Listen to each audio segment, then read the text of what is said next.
posibleng mataktak sa iyang serbisyo ang usa ka midwife sa Tuburan Health Center human pasagiling wa mutagad sa kababayang nanganak niadtong buwan sa Pebrero.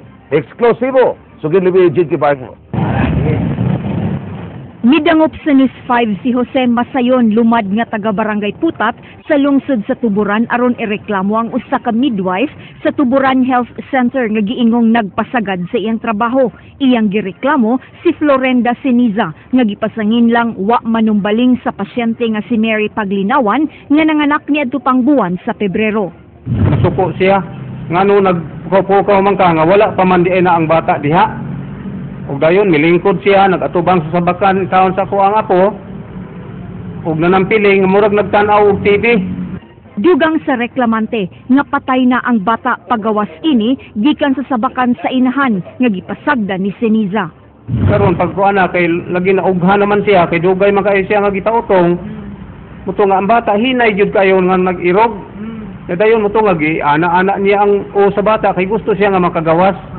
Karon hituay ang ulo sa bata tingali takibaw kung sa kahinungdan nga bugto pa katong ugat sa liog sa bata mo hinungdan nga namatay gyud in taon ang bata.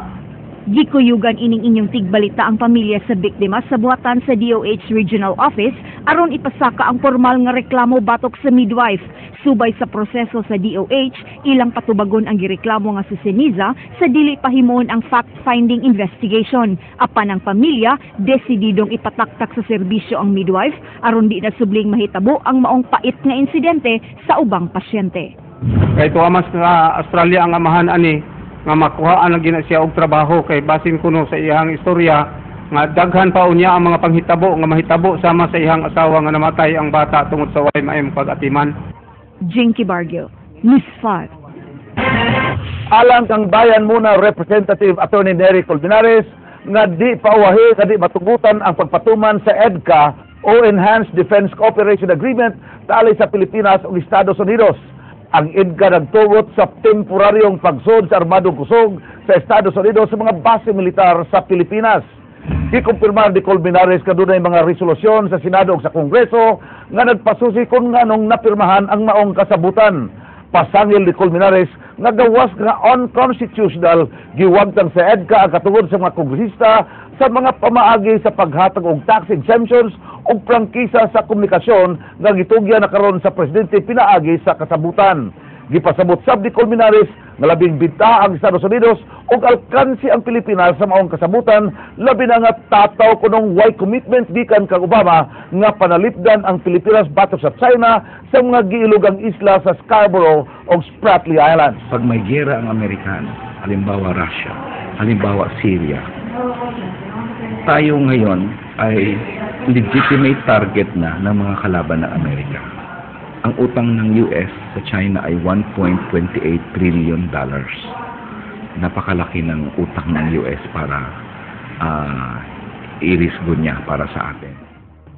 Kuman magkaproblema sa supply sa kuryente ang pipila ka mga probinsya sa Pilipinas karong panahon sa tiginit, gustong masayran ni Governor Junjun Davide ang kahimtang sa supply sa kuryente din sa Subo. May patawag siya og power sector meeting sulod semana nga tambungan sa mga kompanya nga nag-supply, nag-transmit o nag-distribute og kuryente sa Subo. Katapusang naghugpong ang power sector uban ang gobernador niadtong pang Pebrero kabahin sa power shortage dunot sa kadaot sa bagyong Yolanda. Wow, ako magkunday na balitaan mo.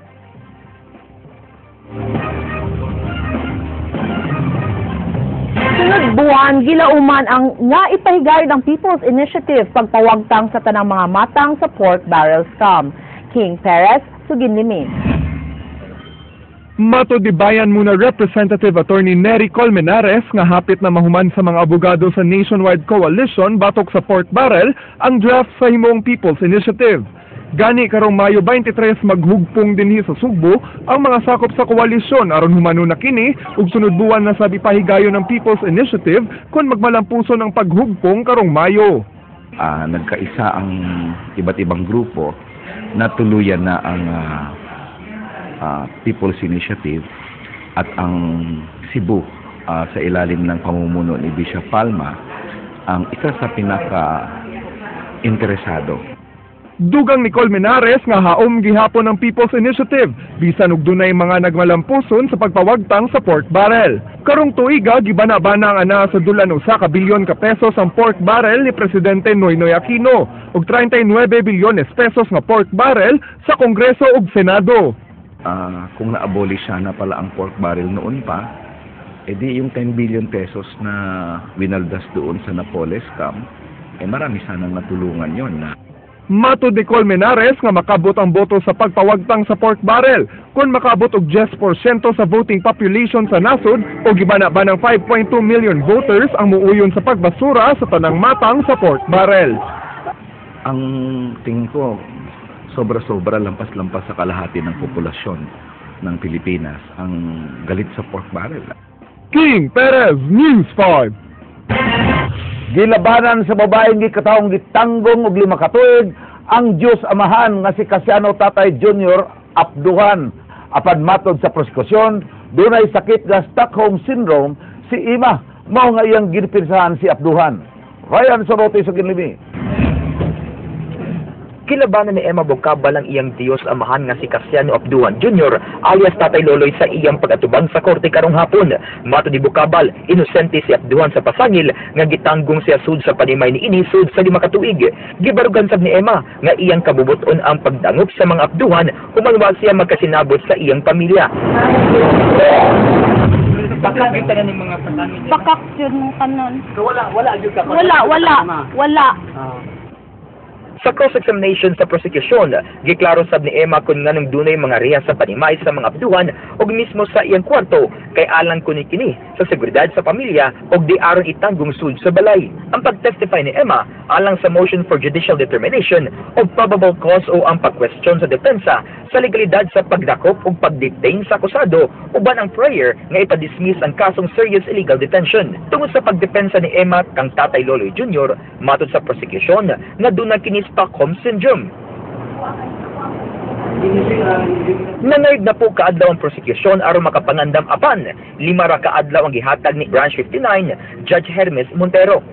Karong Biyernes ipapresentar sa korte ang usa ka psychologist aron ipamatuod nga dunay Stockholm Syndrome sa Emma. Gi-question sab sa depensa ang lakang sa prosecution kay ang transcript sa hearing karong adlaw mao ray gamiton sa psychologist sa iyang testimonya.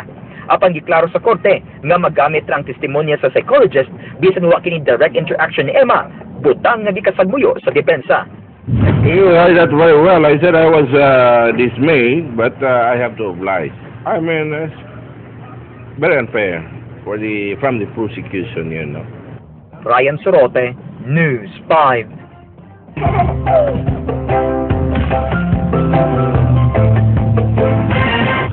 Dili lang ang white sand beaches sa Santa Fe, Bantayan Island ang nahimong ma-enjoy karong si Banaha kay duna sab sila'y mga langob.